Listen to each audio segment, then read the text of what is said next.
Good afternoon. This is Jim at freechartvideos.com. It is Wednesday, December 1st, 2010, and this is the daily update of the S&P 500. This video is for educational purposes only and is not intended to be any form of investment advice. I can draw lines on charts, but you have to draw your own conclusions from your own due diligence and make those investment decisions that are suitable for your financial situation. I'm not a licensed professional. I'm just a guy that draws lines on charts. However, I will add that I use time-honored techniques that have worked for decades to understand modern markets. So let's look at the S&P. Okay, we're now looking at a 4-hour chart. And I just do this to remind you once again that this, for now, this pattern that I'm outlining right here with the cursor, is for now the driving pattern in this market. This is an inverse head and shoulders pattern. You can also draw these blue lines, and you can see that contained in the left 2/3 of that pattern, or actually about 3/5 of it, you have what is a bull flag. This was the flash crash that set this entire pattern into motion. An inverse head and shoulders pattern is one of the most reliable of all stock charting patterns. A lot of chartists will say that its predictability and its reliability are as high as 85%. So that means for every 6 times you see this pattern, well, let me check that. For every 7 times you see this pattern, 6 times it will do what it's supposed to do. That may be a little high. I want to say 75 to 80, but that just gives me a little wiggle room. So anyway, here's the inverse head and shoulders. Here's the breakout. Here are the markets moving up in a nice channel for 9 weeks. That channel broke down. Let's look at it on an hourly chart. Here's the channel.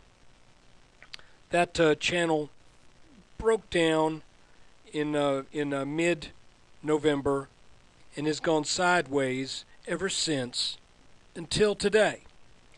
So let's look at let's see what it looks like on a 15-minute chart. That's perfect. I had drawn these lines that I'm going to change colors here to this kind of a teal color.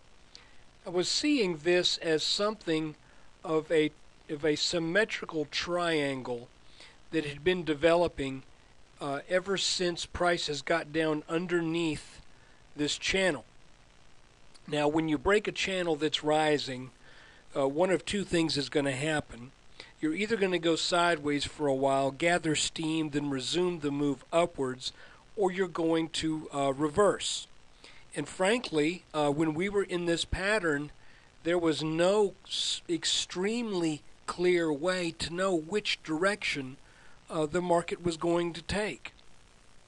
And you have to watch this very carefully, even now.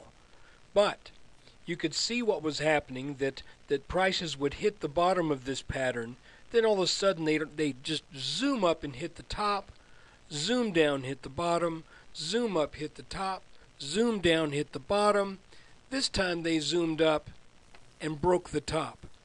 Now, if you watched my video yesterday, you would recall that I thought there was probably a slight predisposition that this was going to break out of this pattern to the upside. And I was basing that solely on the fact that we were trading above the channel that had been established by these 2 red lines since the last touch on the top of this long-standing upwards channel. So is this pattern, I'm highlighting the lines right now, as things kind of came down into this pattern for about 6 or 7 days, this line right here represented a resistance up here. Then once it was broken, it became support. No, it did break here temporarily, and we had some little dips down. But as far as closing prices go, and as in the general gist of the action, this was serving now as support. That was one reason why I believed that we may be seeing a break to the upside, because we had good reason for support underneath us. Now, where do things stand today? Well, we've got a lot more support lines, trend lines underneath us today than we have resistance lines above. Now, you might look at this and say, well, we go up on this flagpole, then we trade up, and look, that happened here, and it got slammed back down. So you might look at that and say, that sure looks the same, but there's one very big difference, and that is we don't have this resistance line anymore.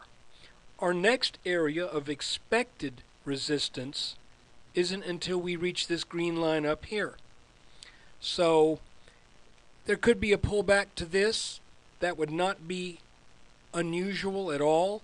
That would not surprise me to see the markets trade down maybe 8 or 9 points for the S&P, and then resume this trend back up.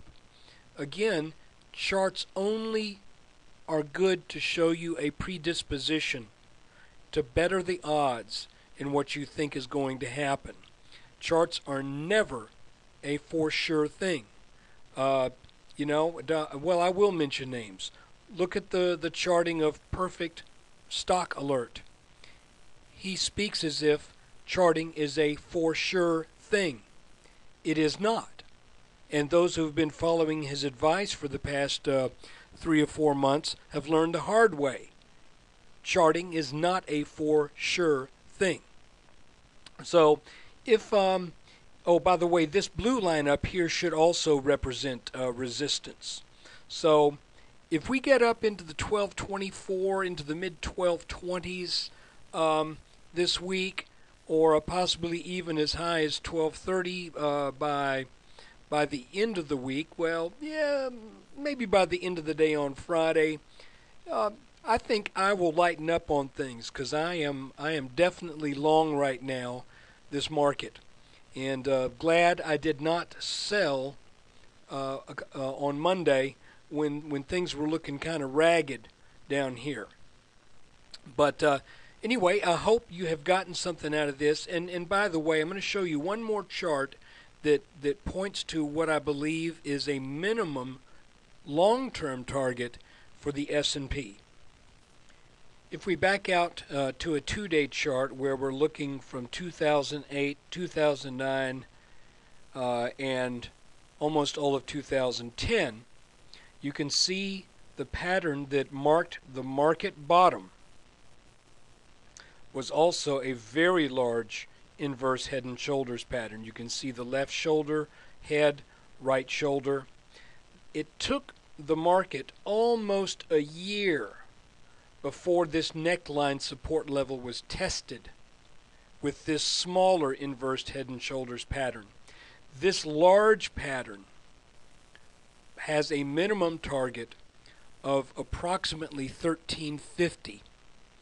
I'm not saying that is going to hit any time in the next couple of months. That may be a long-term target, 6 months, 4 months. We could go sideways for quite a while. But this pattern right here points in the direction of about 1350 in the S&P. So hope you enjoyed this update, and when you get a chance, please stop by freechartvideos.com.